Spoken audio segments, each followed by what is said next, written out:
Hello बच्चों, welcome to my YouTube channel dear Ganitacharya. Dear Ganitacharya में आपका बहुत बहुत स्वागत है। आज के इस लेक्चर में हम जो हमारा चैप्टर नंबर 1 है रियल नंबर, अब तक हमने इसके 8-10 लेक्चरों में विभिन्न मेथड आपको सिखाए थे। आज हम अकॉर्डिंग टू न्यू एनसीईआरटी 2023 के अनुसार जो एक्सरसाइज 1.1 आई है, जो सिलेबस कम हुआ है, उस एक्सरसाइज का संपूर्ण हल हम देखेंगे। वीडियो को विस्तार से देखिए। इस एक्सरसाइज में हमारे 7 प्रश्न हैं जो विभिन्न प्रकार के हैं। इसमें क्या है, पहले प्रश्न में हम अभाज्य गुणनखंड विधि द्वारा संख्याओं को गुणनफल के रूप में लिखेंगे, गुणनखंडों को। दूसरे में हम एचसीएफ और एलसीएम निकालेंगे और उनका गुणनफल दो संख्याओं के गुणनफल के बराबर दिखाना है हमें। तीसरे क्वेश्चन में हम अभाज्य गुणनखंड विधि द्वारा एचसीएफ और एलसीएम ज्ञात करेंगे। चौथे प्रश्न में हम जो हमारा दो संख्याओं का एचसीएफ एलसीएम और उनका संबंध है गुणनफल का, उस पर आधारित प्रश्न का हल करेंगे। इसी प्रकार अन्य और 3 प्रश्न हैं, तो 7 प्रश्न इस एक्सरसाइज के हम आज पूरा सॉल्यूशन दिखाएंगे।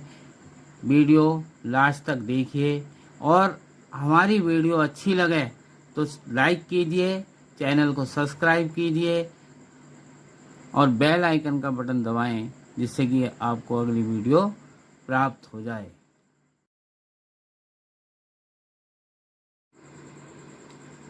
प्रश्नावली 1.1 का क्वेश्चन नंबर 1 है कि निम्नलिखित संख्याओं को अभाज्य गुणनखंडों के गुणनफल के रूप में व्यक्त कीजिए।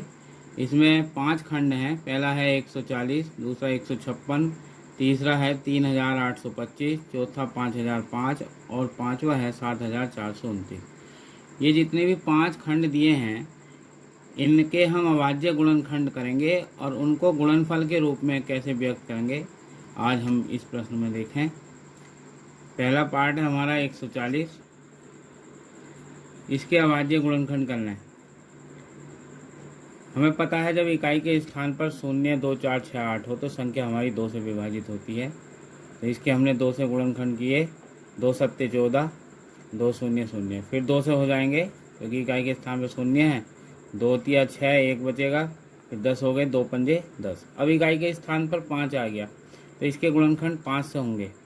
5 का पढ़ा 35 में, तो 5 सत्ते 35 और 7 एकम 7। ये इस तरह से 140 के अभाज्य गुणनखंड हो गए। तो 140 के जो हमारे अभाज्य गुणनखंड आए हैं 2 गुणा 2 गुणा 5 गुणा 7, इन्हें हमें गुणनफल के रूप में लिखना है। तो गुणनफल के रूप में क्या करते हैं कि जो भी पद जितने बार आता है उसको उतने घात के रूप में लिख देंगे। तो यहाँ पे 2 जो है 2 बार आया है तो इसको लिख देंगे 2 की घात 2 गुणा 5 गुणा 7 गुणा 1। इस तरह से जो है हमने 140 के अभाज्य गुणनखंडों को गुणनफल के रूप में व्यक्त करा। ठीक इसी प्रकार जो शेष 4 खंड हैं उनका हल भी देखेंगे। दूसरा है सेकंड हमारा 156। 156 के अभाज्य गुणनखंड करें। विभाज्यता के परीक्षण के आधार पर इकाई के आधार पर 6 है तो 2 से हो जाएगा, 2 सत्ते 14, 1 बचेगा, फिर 16 हो जाएंगे, 2 अट्ठे 16, फिर 8 आ गया इकाई के स्थान पर तो 2 से विभाजित होगा, 2 तिया 6, 1 बचा, फिर 18 हो गए, 2 9 18।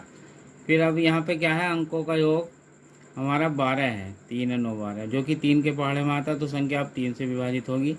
3 एकमा 3, 3 तिया 9, 13 बचा। 13 के गुणनखंड होंगे 13 एकमा 13। तो 156 के जो अभाज्य गुणनखंड आए वो हमारे वो हैं 2 गुणा 2 गुणा 3 गुणा 13 गुणा 1। तो यहाँ पे 2 जो है 2 बार गुणा है इसका, तो इस तरह से गुणनफल के रूप में जो हो जाएगा 2 की घात 2 गुणा 3 गुणा 13 गुणा 1। तीसरा खंड है हमारा 3825। अब 3825 के अभाज्य गुणनखंड करेंगे। इकाई के स्थान पर 5 है तो संख्या हमारी 5 से विभाजित होगी, लेकिन नियम यह है कि पहले सबसे छोटी संख्या से विभाजित किया जाता है। अब यहाँ पर अगर हम इन अंकों का योग करें तो 3 और 8 11, 2 13 और 5 18। 18 यहाँ अंकों का योग हो गया। और हम जानते हैं जब अंकों का योग 3 से विभाजित हो तो संख्या जो है 3 से विभाजित हो जाती है। तो इसलिए हम 5 से ना करके पहले इसको 3 से विभाजित करेंगे, क्योंकि 5 से जो है छोटा 3 है। तो 3 से विभाजित करें तो 3 ही कमा 3, फिर 8 में पढ़ेंगे पढ़ा, 3 दूनी 6, 2 बच गए, फिर 22 हो गए, 3 सत्ते 21 और 1 बचा, फिर 15, 3 पंजे 15। फिर देखते हैं अंकों का योग कितना है। 1 और 2 3 और 7 10 5 15, फिर 3 से विभाजित हो जाएगी पुनः, तो 3 चौक 12, फिर 7 में पढ़ेंगे तो 3 दूनी 6, 1 बचा और 3 पंजे 15। फिर अंकों का योग देखते हैं, 4 और 2 6 5 11। अब 11 आ रहा अंकों का योग, तो 3 से अब विभाजित नहीं होगी। अब इकाई के स्थान पर 5 है तो संख्या 5 से विभाजित होगी। तो 5 का पढ़ा हमने 42 में, पहले 5 अट्ठे 40, 2 बचा, फिर 25 हो गए, 5 पंजे 25। फिर 5 है इकाई की जगह, फिर 5 से विभाजित किया तो 5 ही कमा 5, 3 बचे, 35 हो गए, 5 सत्ते 35 और फिर 17 का पढ़ा तो 17 कमा 17। तो हमारे 3825 के जो अभाज्य गुणनखंड आए वो 3 गुणा 3 गुणा 5 गुणा 5 गुणा 17 और गुणा 1 ये आए। तो यहाँ पे क्या है, 3 का 2 बार गुणा है और 5 का 2 बार गुणा है। तो इनको हम अभाज्य गुणनखंड के गुणनफल के रूप में जो लिख सकते हैं वो 3 की घात 3 गुणा 5 की घात 2 गुणा 17 गुणा 1। इसी तरह से अब चौथा खंड है हमारा 5005। 5005 के अभाज्य गुणनखंड करेंगे तो इकाई के स्थान पर 5 है तो अंकों का योग 10 है, तो 3 से तो विभाजित होगा नहीं, इसलिए 5 से विभाजित होगी संख्या। 5 का पढ़ा हमने तो 5 ही कमा 5, फिर 0 5 0 0 5 0 0 5 ही कमा 5। अब ये हमारा 1000 आ गया। अब 1000 जो है देखें किससे होगा, तो ये संख्या जो 1001 है वो 7 से विभाजित होगी। 7 का पढ़ा हमने 10 में, 7 ही कमा 7, 3 बचे, फिर 30 हो गए, तो 7 चौक 28, 2 बचेंगे, फिर 21 हो जाएंगे, 7 या 21। ये काफ़ी महत्वपूर्ण प्रश्न है, क्योंकि 5005 वाला जो गुणनखंड है ये बच्चे जो हैं ज़्यादातर इसमें कंफ्यूज हो जाते हैं। अब हमारे जो 5 से विभाजित हो गए थे, फिर 7 से विभाजित हुआ ये। अब इसके बाद जो 143 संख्या है ये हमारी 11 से विभाजित हो रही पूरी। 11 से 11 कमा 11, 3 बचे, तो 11 या 33। अब इसके बाद ये जो है 13 से विभाजित हो गई, 13 कमा 13। तो 5005 के को जो हम अभाज्य गुणनखंडों के गुणनफल के रूप में लिख सकते हैं 5 गुणा 7 गुणा 11 गुणा 13। ठीक इसी तरह से 5वां जो खंड है हमारा इसका वो है 7429। 7429 ये भी काफ़ी महत्वपूर्ण प्रश्न है। ये एनसीईआरटी के 5 खंड हैं, जिनमें से ये 2 काफ़ी महत्वपूर्ण है, लास्ट के चौथा और 5वां।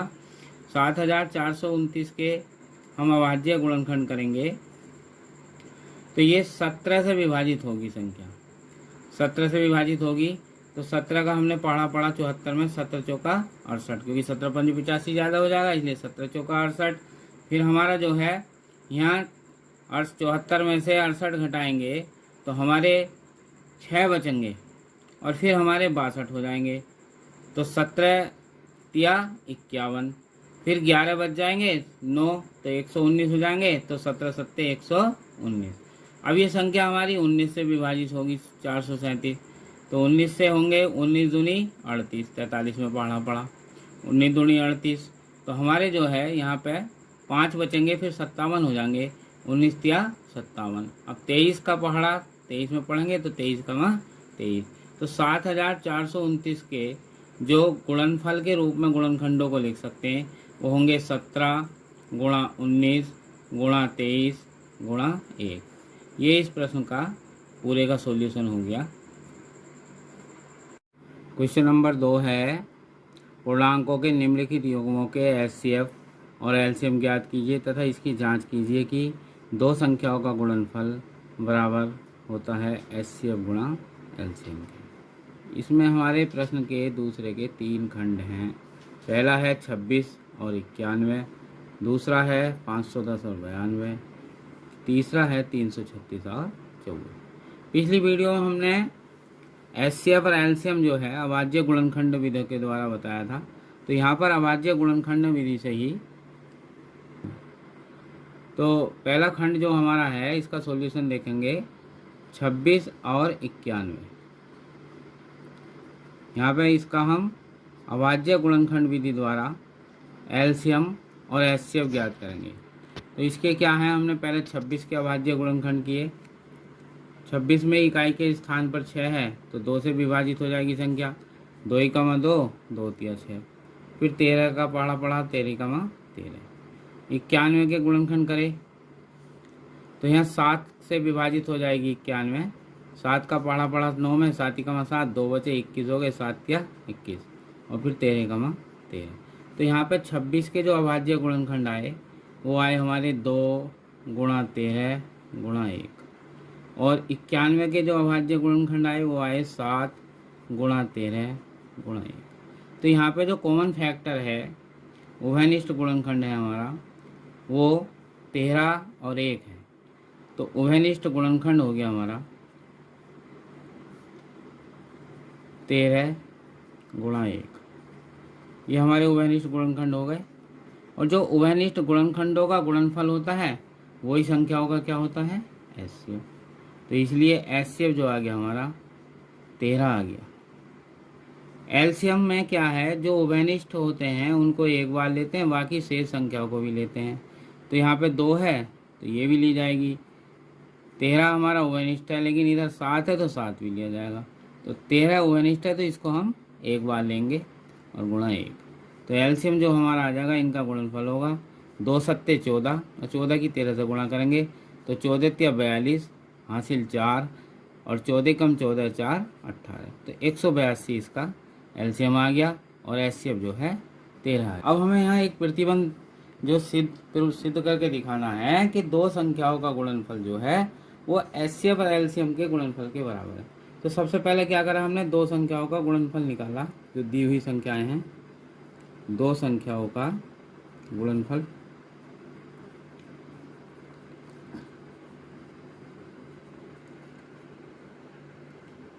तो दो संख्या जो हमारी क्या है 26 और 91 है, इनका हमने गुणनफल निकाला। तो 91 का हमने 26 से गुणा किया तो हमारा 6 × 6 6 9 54।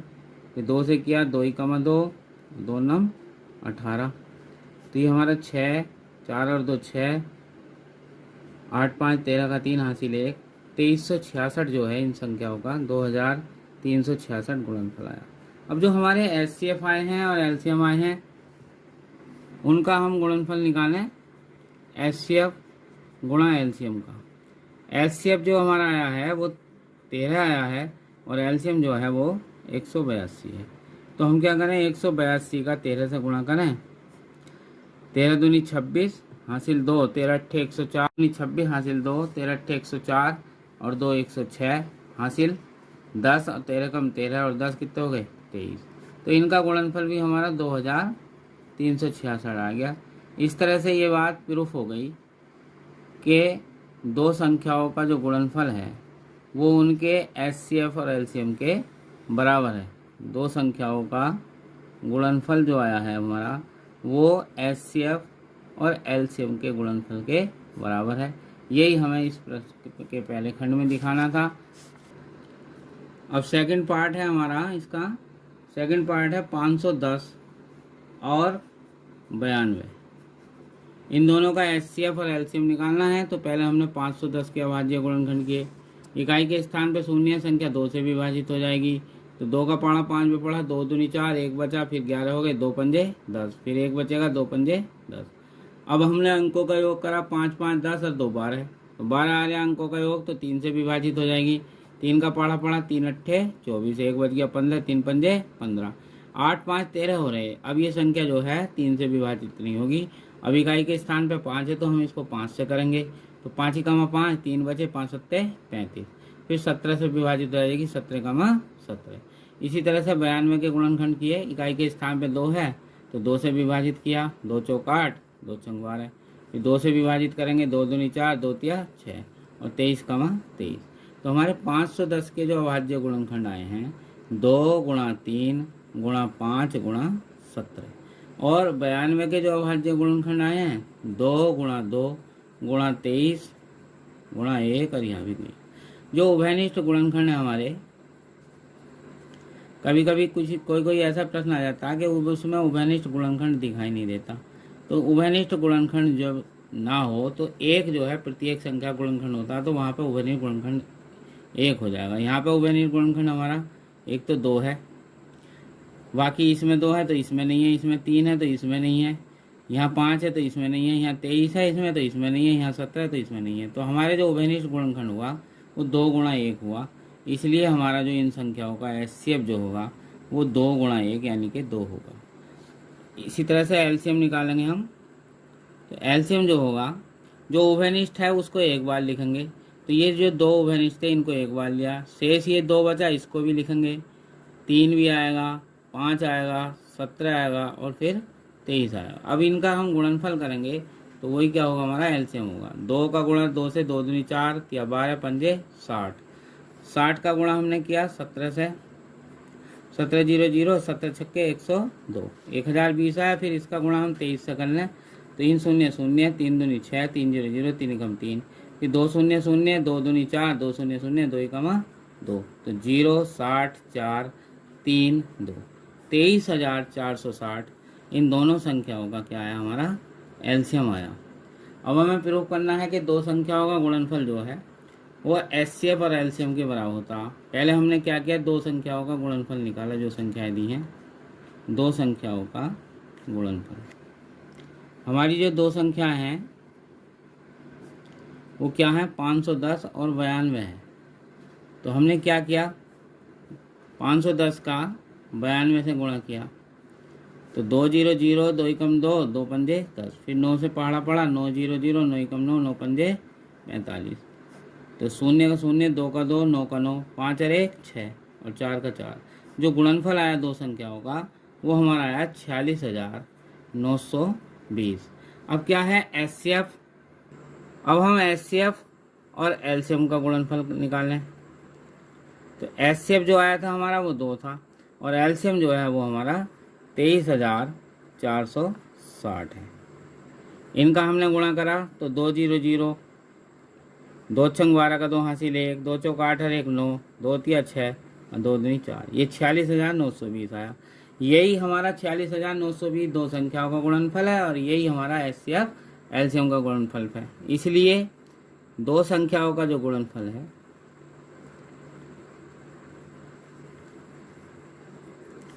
दो संख्याओं का गुणनफल जो हमारा आ गया वो एचसीएफ गुणा एलसीएम के बराबर आ गया। यही हमें दिखाना था। इसी के साथ हम तीसरा खंड देखेंगे। तीसरा खंड है 336 और 54। तो पहले हम 336 के अभाज्य गुणनखंड करें। इकाई के स्थान पे 2 6 है तो 2 से विभाजित होगी। 2 का पढ़ा 3 में 2 एकम 2 1 बचा 13 हो गए। फिर 2 का पढ़ा 2 छंग 12 1 बचा 16 हो गए, तो 2 अट्ठे 16। इकाई के स्थान पर 8 है, फिर 2 से विभाजित हो जाएगा। 2 का पढ़ा 16 में 2 अट्ठे 16, फिर 8 में 2 चौक 8, फिर 4 है इकाई के स्थान पर, फिर 2 से विभाजित हो जाएगी, तो 2 चौक 8 2 दूनी 4, फिर 2 से विभाजित होगी 2 दूनी 4 और 2 एकम 2। अब यहाँ क्या है, अंकों का योग 2 और 1 3, 3 के पहाड़े में आता है तो संख्या 3 से विभाजित हो जाएगी। 3 7 21, फिर 7 एकम 7। अब 54 के इसी तरह से 54 के गुणनखंड किए हमने, तो 2 से विभाजित किया, 2 दूनी 4 1 बचा 2 सत्ते 14। फिर हमारी जो है अंकों का योग क्या है, हमारा 9 है, 3 से विभाजित हो जाएगी, 3 9 27, फिर 3 एकम 9 और 3 एकम 3। तो हमारे 336 के जो अभाज्य गुणनखंड आए हैं 2 गुणा 2 गुणा 2 गुणा 2 गुणा 3 गुणा 7 गुणा 1, ये आए हैं हमारे। और 54 के जो अभाज्य गुणनखंड आए हैं वो हमारे आए हैं 2 गुणा 3 गुणा 3 गुणा 3। यहाँ पे जो कॉमन फैक्टर है उभयनिष्ठ गुणनखंड,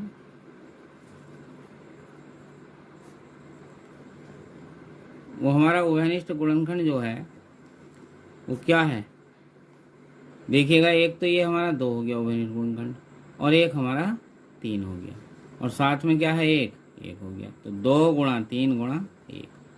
तो उभयनिष्ठ गुणनखंडों का जो गुणनफल होगा वही क्या होता है हमारा, संख्या होगा HCF। तो HCF जो हो गया हमारा 2 या 6 आ गया। अब हम इसी तरह से LCM निकालेंगे।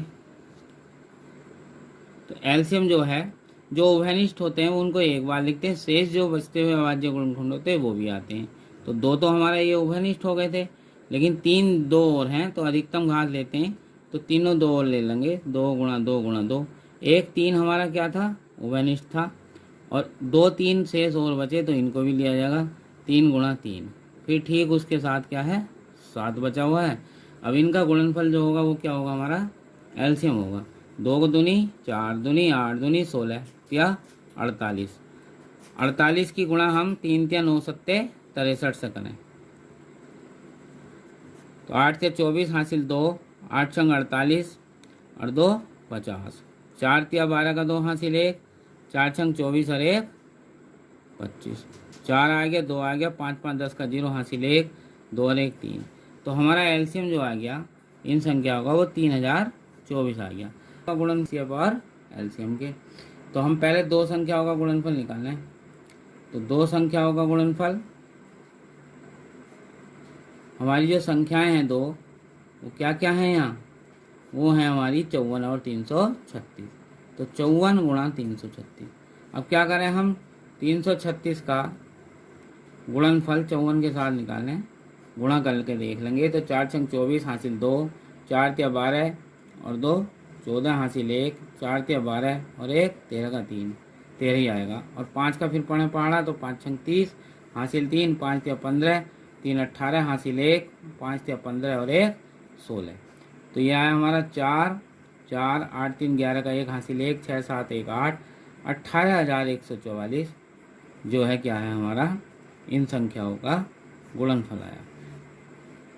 इसी के साथ अब हम HCF और LCM का गुणनफल निकालें हैं। तो HCF जो आया हमारा वो 6 आया है और LCM आया है 3024। तो 6 का 3024 से गुणा करें, तो 6 चौक 24 हासिल 2, 6 दूनी 12 और 2 14 का 4 हासिल 1, फिर 6 0 0 1 का 1 जुड़ जाएगा और 6 18, 18,144 ये आ गया। तो इससे क्या है कि हमारा जो है 2 संख्याओं का जो गुणनफल है वो HCF और LCM के गुणनफल के बराबर आ गया, यही हमें दिखाना था। तो 2 संख्याओं का गुणनफल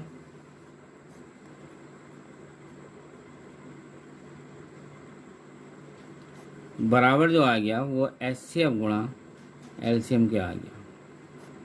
क्वेश्चन नंबर 3 है, अभाज्य गुणनखंडन विधि द्वारा निम्नलिखित पूर्णांकों के HCF और LCM ज्ञात कीजिए। इस प्रश्न में हमारे 3 खंड हैं। पहले खंड में 12, 15 और 21 का LCM और HCF निकालना है। दूसरे खंड में 17, 23 और 29 का, और तीसरे खंड में 8, 9 और 25 का। तो पहले खंड का हम हल देखें। 12, 15 और 21 हमें तीनों संख्याओं के सबसे पहले क्या करने होंगे, अभाज्य गुणनखंड करने होंगे। हमने 12 के अभाज्य गुणनखंड करे, क्योंकि इकाई के स्थान में सम संख्या 2 से विभाजित हो जाएगी संख्या, 2 छंग 12, फिर 2 से 6 3 बार, 2 तिया 6 और 3 एकमा 3। 15 के अभाज्य गुणनखंड किए, इकाई के स्थान पर 5 है, संख्या जो है वैसे तो 5 से विभाजित हो जाएगी, लेकिन 3 से भी, क्योंकि अंकों का योग 6 है। और हमें ये जानते हैं कि सबसे पहले हम छोटी संख्या से विभाजित करते हैं। तो हमने 3 से विभाजित किया, 3 पंजे 15 और 5 एकमा 5। तीसरी संख्या हमारी 21 है। 21 के अभाज्य गुणनखंड 3 से हमारी विभाजित हो जाएगी, क्योंकि अंकों का योग 3 आ रहा है, 3 के पहाड़े में है। तो 3 सत्ते 21, 7 एकमा 7। तो हमारे 12 के जो अभाज्य गुणनखंड आए वो आए 2 गुणा 2 गुणा 3 गुणा 1। और 15 के अभाज्य गुणनखंड आए हमारे 3 गुणा 5 गुणा 1।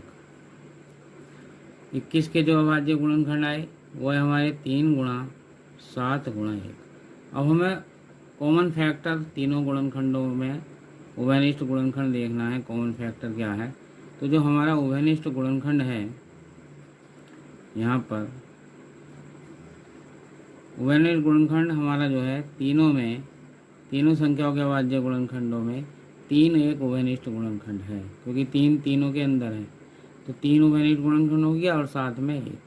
तो यही जो उभयनिष्ठ गुणनखंड है इनका गुणनफल क्या होगा हमारा एचसीएफ होगा। तो इसलिए इन संख्याओं का जो एचसीएफ है वो 3 आ गया। इसी के साथ हम एलसीएम ज्ञात करेंगे। तो एलसीएम में क्या है, जो उभयनिष्ठ गुणनखंड होते हैं उनको एक बार लेते हैं, शेष जो गुणनखंड होते हैं उन सभी को लेते हैं। तो यहाँ पे 2 की घात 2 है तो दोनों को लेंगे हम। तो 2 गुणा 2, 3 उभयनिष्ठ था, तीनों में एक बार आ गया, शेष 5 और 7 भी बचे हैं, इनको भी लेंगे। इनका गुणनफल ही हमारा क्या होगा, तीनों संख्याओं का एलसीएम होगा। 2 दूनी 4, 3 12 पंजे 60 और 60 का हमने गुणा 7 से करेंगे तो 6 7 42 420। तो इनका जो एलसीएम आ जाएगा हमारा 420 और एचसीएफ आ गया हमारा 3। ये हमने अभाज्य गुणनखंड विधि द्वारा इसका फर्स्ट पार्ट सोल्व किया है। अब इसका हम सेकंड पार्ट देखेंगे 17, 23 और 29। ये काफ़ी महत्वपूर्ण प्रश्न है, इम्पोर्टेंट है। इसमें बालक क्या है, कंफ्यूज हो जाते हैं। 17 के हमने अभाज्य गुणनखंड किए, अब 17 किसी अन्य संख्या से तो विभाजित होगी नहीं, तो इसलिए 17 का जो है 17 में पढ़ा किया 17,17। इसी प्रकार 23 है, 23 भी अभाज्य संख्या, क्योंकि तीनों हमारी क्या है, ये अभाज्य संख्याएं हैं। और हम जानते हैं कि अभाज्य संख्या जो है स्वयं और एक के अतिरिक्त अन्य किसी दूसरी संख्या से विभाजित नहीं होती, इसलिए 23 के गुणनखंड 23 का भाग ही जा सकता है, 23 कम 23। इसी प्रकार 29 है, तो 29 में भी हमारा 29 का भाग जा सकता है, क्योंकि तीनों अभाज्य संख्या हैं। तो यहाँ पर हमारे 17 के जो गुणनखंड हुए वो 17 गुणा 1 हुए, 23 के जो गुणनखंड हुए वो 23 गुणा 1 हुए, और 29 के गुणनखंड हमारे क्या हुए, 29 गुणा 1। तो यहाँ पे जो उभयनिष्ठ, मैंने अभी थोड़ी देर पहले इस बात की चर्चा की थी क्वेश्चन नंबर 2 में, कि कभी कभी ऐसा होता है कि कोई उभयनिष्ठ गुणनखंड नहीं होता। ये विशेषतर जो देखा जाता है अभाज्य संख्याओं के एचसीएफ जब आते निकालने के लिए तभी होता है। तो इसलिए यहाँ पे उभयनिष्ठ गुणनखंड क्या है हमारा 1 है, तो इसमें कंफ्यूज होने की आवश्यकता नहीं है। तो यहाँ पे उभयनिष्ठ गुणनखंड जो हो गया वो हमारा क्या हो गया 1, और यही जो है इन तीनों संख्याओं का क्या होगा हमारा एचसीएफ होगा। तो उभयनिष्ठ गुणनखंड हमारा हुआ 1, इसलिए इन तीनों संख्याओं का, क्योंकि तीनों अभाज्य संख्याएं हैं, वो एचसीएफ हुआ 1। जनरली क्या है, अभाज्य संख्याओं का एचसीएफ हमेशा 1 ही होता है। अब हम एलसीएम निकालेंगे, तो एलसीएम में क्या है, वो तीनों संख्याओं का गुणनफल होगा। तो 17 गुणा 23 गुणा 29। अब हमने क्या करा, 17 का गुणा हमने 23 से किया, तो 17 तिया 51 हासिल 5, 17 दूनी 34, 34 और 5 हमारे 39 हो गए। 391 गुणा 29 आ गया। अब 391 का गुणा हम 29 से कर दें, तो 9 कमा 9, 9 9 81 हासिल 8, 9 तिया 27 और 8 35 हो गए। फिर 2 का पढ़ा हमने, तो 2 कम 2, 2 9 18 हासिल 1, 2 तिया 6 और 1 7, 9 आ गया, 2 और 1 3 हो गया, 8 5 13 का 3 हासिल 1, 7 3 10 और 1 11। तो 11,339 जो है इन तीनों संख्याओं का हमारा क्या आ जाएगा एलसीएम आ जाएगा, और एलसीएम हमारा 1 हो जाएगा। तीसरा खंड है, इसका सॉल्यूशन हम देखेंगे। यहाँ पे हमें 8, 9 और 25 का एलसीएम और एलसीएम निकालना है। तो 8 के हमने फैक्टर किए अभाज्य गुणनखंड, 2 का पढ़ेंगे, 2 चौक 8, फिर 2 का 2 दूनी 4 और 2 कमा 2। इसी प्रकार 9 के गुणनखंड किए, तो 3 तिया 9 और 3 कमा 3। 25 के गुणनखंड करेंगे तो 5 से होंगे, 5 पंजे 25, 5 कमा 5। तो हमारे 8 के जो अभाज्य गुणनखंड आए वो आए हैं 2 गुणा 2 गुणा 2 गुणा 1, और 9 के अभाज्य गुणनखंड क्या है 3 गुणा 3 गुणा 1, और इसी तरह से 25 के अभाज्य गुणनखंड आए हमारे 5 गुणा 5 गुणा 5 गुणा 1। ठीक, तो यहाँ पे जो इनका उभयनिष्ठ गुणनखंड होगा वो क्या है, इस सवाल में भी 1 है। जो कॉमन फैक्टर है उभयनिष्ठ गुणनखंड वो क्या हमारा 1 है। इसलिए इन तीनों संख्या का 8 का 9 का 25 का जो एचसीएफ होगा वो कितना हो जाएगा हमारा 1। अब इसी तरह से एलसीएम हम निकालेंगे। अब एलसीएम में उभयनिष्ठ गुणनखंड 1 है, बाकी शेष सभी का गुणनफल आएगा। तो 2 गुणा 2 गुणा 2 गुणा 3 गुणा 3 गुणा 5 गुणा 5, इनका सबका गुणा करा, 2 दूनी 4 दूनी 8, तिया 24 तिया 72, और 72 का गुणा हम 25 से कर दें, तो 25 दूनी 50 हासिल 5, 25 सत्ते 175, 175 और 5 हो गए 180। तो इनका जो एलसीएम आ गया वो कितना आ गया हमारा 1800। और एचसीएफ क्या आ गया था हमारा 1। क्वेश्चन नंबर 4 है एचसीएफ 306 657 बराबर 9। इसका मतलब ये है कि ब्रैकेट में लिखने का मतलब यहाँ जो दो संख्याएं हैं वो पहली संख्या 306 और दूसरी संख्या हमारी 657 है। इन दो संख्याओं का एचसीएफ 9 हमें दिया है। इन्हीं दो संख्याओं का हमें क्या निकालना है एलसीएम निकालना है। तो हमने इसके सॉल्यूशन के लिए संबंध आपको पढ़ाया था कि दो संख्याओं का गुणनफल उनके एचसीएफ और एलसीएम के गुणनफल के बराबर होता है। यानी कि हम अगर ले लें पहली संख्या गुणा दूसरी संख्या, पहली संख्या गुणा दूसरी संख्या बराबर एचसीएफ गुणा एलसीएम। यहाँ पे हमारी जो पहली संख्या दी है वो 306 दी है। पहली संख्या कितनी है हमारी यहाँ पर 306 और दूसरी संख्या कितनी है हमारी 657।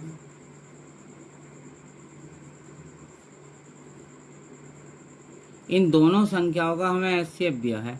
एचसीएफ 306 और 657 का कितना दिया है 9। तो हमें क्या निकालना है, हमें निकालना भैया जी एलसीएम 306 और 657 का एलसीएम हमें ज्ञात करना है। तो इस संबंध के अनुसार जब हम अगर एलसीएम निकालेंगे तो एलसीएम जो है 306 और 657 का बराबर क्या होगा पहली संख्या गुणा दूसरी संख्या बटे एचसीएफ। एचसीएफ इन दोनों संख्या होगा किस किस का 306 और 657 का, क्योंकि हमारी पहली संख्या 306 है, दूसरी कितनी है 657। यहाँ हमारा एलसीएम निकलवा रहा। किसी प्रश्न में क्या है हमारा एचसीएफ ज्ञात करवा लेगा अगर एलसीएम दिया होगा। कहीं पे एचसीएफ एलसीएम दोनों दे करके दो संख्याओं का गुणनफल पूछ लेता है। कहीं पर क्या है कोई एक संख्या देकर एचसीएफ एलसीएम देकर दूसरी संख्या निकलवा लेगा। तो इस तरह के सवाल जो हैं ये संबंध से ही होंगे। यहाँ पहली संख्या क्या हमारी 306 गुणा दूसरी संख्या कितनी भैया 657। तो एचसीएफ जो दिया था वो हमें कितना दिया था यहाँ पे 9 से हम इसको विभाजित कर सकते हैं संख्या को। तो 9 सत्ते 63 2 बचेगा और 9 तिया 27 73 बार हो गया। तो हम 306 का 73 से गुणा कर देंगे। 306 का जो हमने 73 से गुणा किया तो 3 छंग 18 का 18 आ जाएगा क्योंकि शून्य है और 3 तिया 9। फिर 7 छंग 42 का 42 आ जाएगा और 7 तिया 21। 8 2 और 1 3 9 और 4 13 का 3 हासिल 1 1 और 1 2 और 2 का 2 22,338। 22,338 जो है हमारा इन दोनों संख्याओं का कौन कौन सी 306 और 657 का एलसीएम प्राप्त हो गया। ये इस प्रश्न का आंसर। क्वेश्चन नंबर 5 है जांच कीजिए कि क्या किसी प्राकृतिक संख्या n के लिए संख्या 6 की घात n अंक 0 पर समाप्त हो सकती है। ये हमें इस प्रश्न में बताना है। तो यहाँ हमने 6 के अभाज्य गुणनखंड किए। 6 के अभाज्य गुणनखंड जो होंगे वो क्या होंगे 2 गुणा 3 2 तिया 6। इम्प्लाई दैट हमने क्या करा 6 की घात n का मान निकालना। तो हमने लिखा 2 की घात 3 की घात n। यहाँ 6 का कोई गुणनखंड 5 नहीं है, इसलिए 6 का कोई गुणनखंड 5 नहीं है। क्यों? क्योंकि यहाँ 6 के जो दो गुणनखंड हैं वो क्या हैं 2 और 3। तो इससे हम ये कह सकते हैं कि 6 की घात n के किसी प्राकृतिक मान के लिए n के किसी भी प्राकृतिक मान के लिए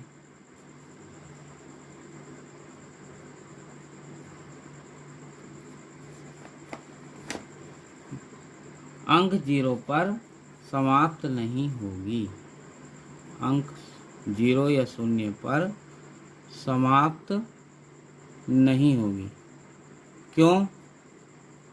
क्योंकि जो 6 के गुणनखंड हैं, अगर हमारे 2 और 5 होते हैं तो हमारी जो संख्या है 6 की घात n के किसी भी प्राकृतिक मान के लिए 0 पर समाप्त हो जाती है। अब चूंकि यहाँ पे क्या है, 6 का कोई 5 गुणनखंड तो है नहीं, इसके गुणनखंड 2 और 3 तो हैं, 5 नहीं है। ये इस प्रश्न का हल हो गया। व्याख्या कीजिए कि 7 गुणा 11 गुणा 13 प्लस 13 और 7 गुणा 6 गुणा 5 गुणा 4 गुणा 3 गुणा 2 गुणा 1 प्लस 5 भाज्य संख्याएं क्यों हैं। ये क्वेश्चन नंबर हमारा 6 है। इसका हल हम देखेंगे कि हमें दिखाना है कि भाज्य संख्या हैं तो क्यों हैं ये। तो पहला पार्ट हमने इसका है 7 गुणा 11 गुणा 13 और प्लस 13। हम क्या है, यहाँ से और यहाँ से 2 अगर समूह बना लें तो यहाँ से 13 उभयनिष्ठ ले सकते हैं। तो यहाँ पे जो पहली जगह बचेगा वो 7 गुणा 11 बचेगा और प्लस यहाँ क्या बचेगा 1। तो 13 गुणा हमारे 11 का 7 से गुणा किया, 11 सत्ते 77 प्लस 1। तो 13 गुणा ये क्या हो गया हमारा 78 हो गया। हम 78 के गुणनखंड भी कर सकते हैं। अभाज्य गुणनखंड 2 से करेंगे तो 2 तिया 6 और 2 9 18। फिर 3 से हो जाएंगे, 3 का 3 और 3 तिया 9 और 13 का 13। तो इसको हम लिख सकते हैं 13 गुणा 2 गुणा 3 गुणा 13 गुणा 1। तो ये क्या हमारी भाज्य संख्या है। अतः 7 गुणा 11 गुणा 13 प्लस 13 एक कैसी संख्या हो गई, भाज्य संख्या है।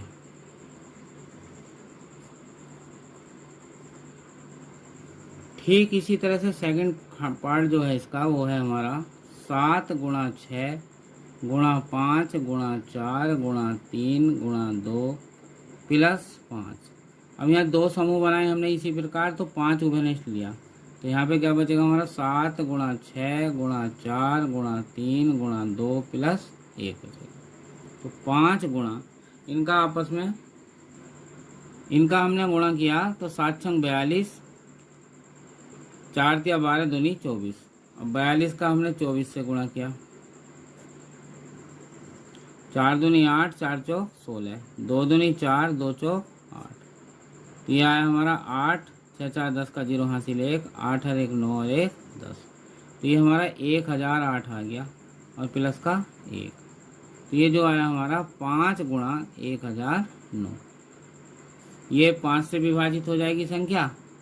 अतः 7 गुणा 6 गुणा 5 गुणा 4 गुणा 3 गुणा 2 गुणा 1 प्लस 5 एक भाज्य संख्या है।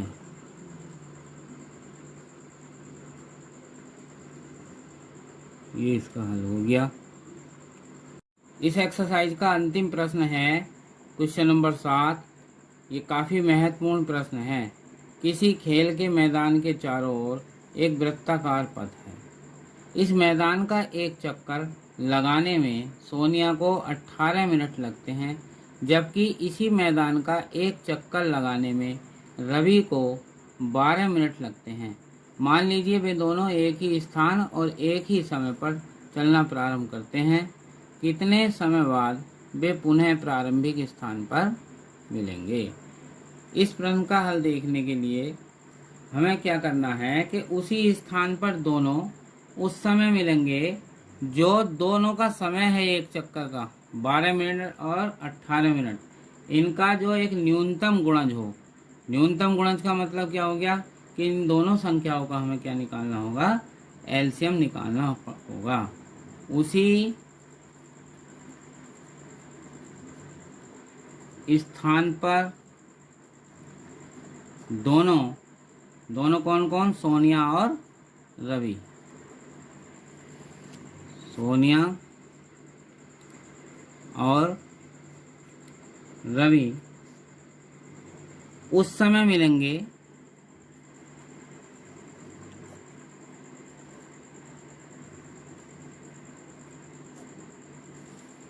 जो बारह मिनट और 18 मिनट का एक न्यूनतम गुणज हो, अर्थात 12 मिनट और 18 मिनट का एलसीएम। यहाँ पे हम 12 और 18 मिनट का अभाज्य गुणनखंड की विधि द्वारा एलसीएम निकाल देंगे। जो एलसीएम आएगा वो दोनों के पुनः एक साथ मिलने का समय होगा। हमने क्या करा, 12 के अभाज्य गुणनखंड करे, 2 से विभाजित होगा, 2 छंग 12, 2 तिया 6 और 3 3।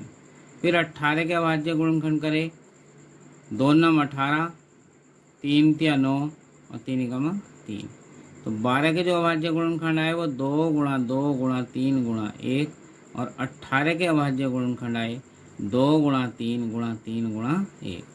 तो इनका जो एलसीएम होगा, जो उभयनिष्ठ है उनको एक बार लेंगे, जैसे 2 उभयनिष्ठ है लेकिन जो अधिकतम घात होती वो लेते हैं, ये 2 भी लेंगे। 3 की अधिकतम घात 2 बार है तो दोनों 3 लेंगे गुणा 1। तो जो हमारा एलसीएम आ गया 2 दूनी 4 तिया 12 तिया 36। तो कहने का मतलब ये है, रवि और सोनिया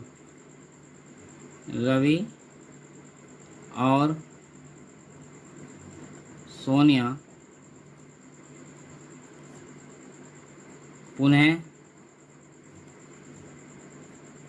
36 मिनट बाद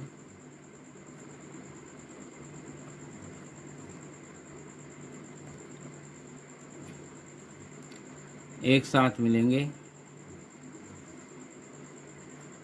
ये इस प्रश्न का आंसर हो गया। हम ने आज प्रश्नावली 1.1 का संपूर्ण हल देखा। इसमें 7 प्रश्न थे। आपको वीडियो अच्छी लगी हो तो लाइक कीजिए और बेल आइकन का बटन दबाइए, ताकि हम अगली वीडियो एक्सरसाइज 1.2 की डालें तो आपको पुनः सबसे पहले उसका नोटिफिकेशन प्राप्त हो। और वीडियो को पूरा देखें, पूरी एक्सरसाइज का अध्ययन करें। ये पूरी एक्सरसाइज का यहाँ सॉल्यूशन हमने दिया है। धन्यवाद।